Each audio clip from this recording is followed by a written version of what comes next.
tem 1 minuto pra gente divulgar pras redes sociais. A gente tem que identificar de profissional e atores. Só falta o diretor, você topa? Eu consulto agora. Não importa, é só 1 minuto. Ai, tá bom.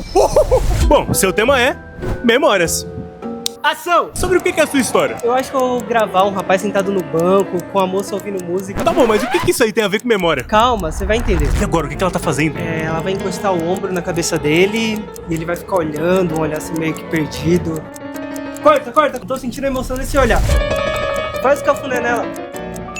Não esperava esse final. Às vezes, você não sente saudade da pessoa, e sim como ela fazia você se sentir. Poeta? Então é isso, temos? Temos E qual que é o nome desse filme? Sem Volta.